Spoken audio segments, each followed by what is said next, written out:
Sex, porn, love addiction is all about self-soothing to manage your emotions. It got set up back in the childhood development years. It's just not about sex. It's not about porn. It's all about the repeated use has set up the physiology to crave those dopamine, serotonin, oxytocin, self-manufactured drugs in the body. It's impacting women, men, children aged 10 to 75 across all the age ranges, the sexes, the cultures, the professions. It increased exponentially during COVID lockdown and impacting so many lives. The Kairos Center has created the first online comprehensive sex, porn, love addiction. It's a video on demand recovery program which you can access from anywhere in the world and begin to see identifiable changes just within 6 weeks of beginning this weekly program. Kairos means your appointed time. Isn't it your time to reclaim your life? Bring color back to life without shame. Click the link below and begin your journey. You owe it to yourself and to others.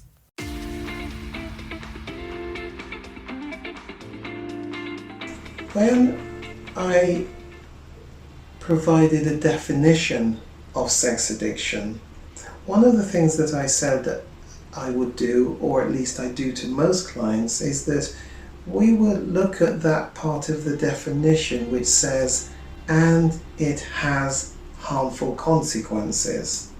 And this is the point in the program where I want you to identify and bring out the full extent of the harmful consequences that the viewing of pornography, that the acting out behaviors have actually reaped in your life, the negative harm, the negative harmful consequences. So often the behaviors have caused a way bigger impact upon you and your life than you have ever imagined.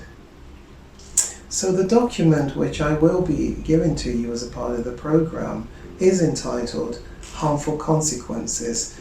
There are some subheadings which I would like you to take time to go through and see the extent to which they are identifiable, impactful scenarios in your life. The first one of those is financial.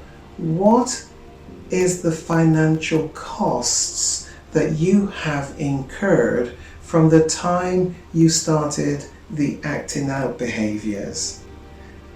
A lot of people, particularly those who view porn, will say there's so much free on the internet that really it's negligible the amount of money they have spent actually downloading or buying porn.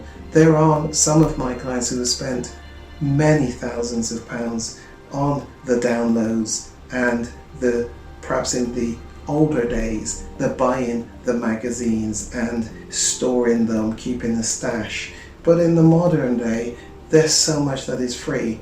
But the point is, I want you to think outside of the box. There are some prompts on this document. For example, it says, what money have you spent on escorts or sexual services? What about websites and webcam use? Some have run up quite high bills on webcams.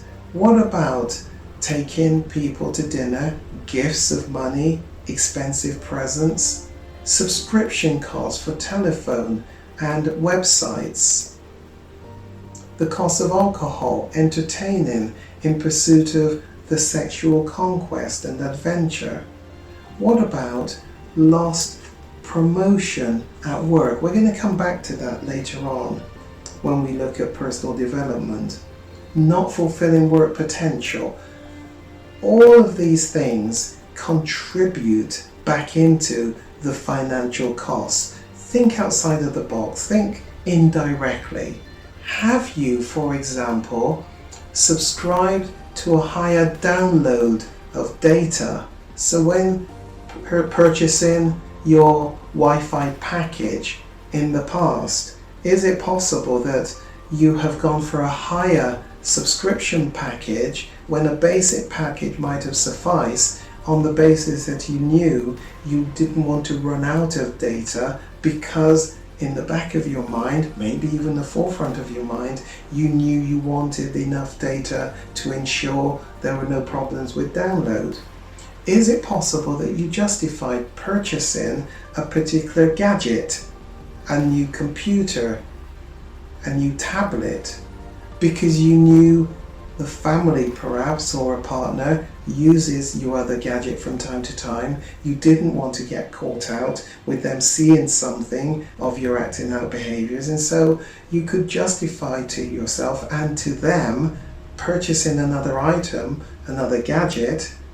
And of course what you'd be saying is, this is for work purposes, on the basis that the family, the partner, should not need to access that particular gadget. The spend on those and that gadget should be included in the financial costs.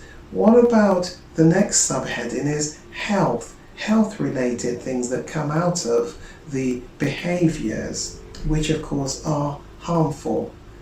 Unless you've been involved with third parties, maybe the fear, concern of contracting an STI, a sexually transmitted infection, won't be there uppermost in your mind, won't be a valid consideration.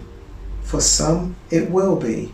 The fear, the concern, the worry as you've gone and got tested, the mental health, low moods that come out of that, and the general behaviour of shame and guilt.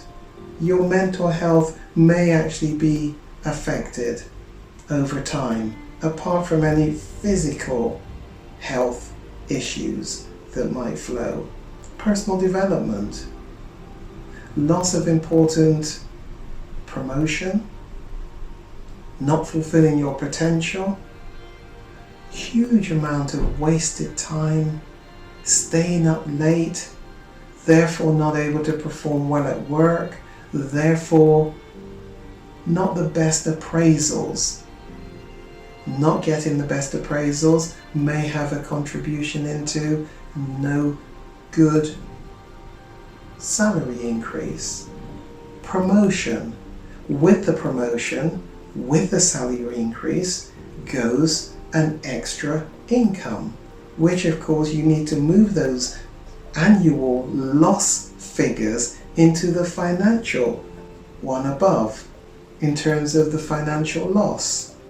Personal development is a big deal, worth spending quite some time looking at that. Is it possible, indeed is it likely, that there really has been a lot more impact on your personal development because of the acting out behaviours than you've ever given full consideration to?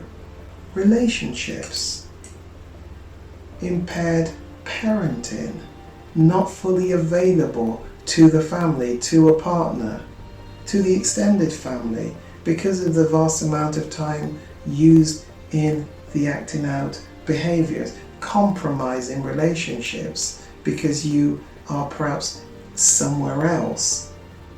Relationships and damage to relationships is really a big deal. When you look at the document, you'll see all the other prompts for you to give some thought to, whether they are areas that apply to you, that really may have caused you over the years to compromise relationships with people.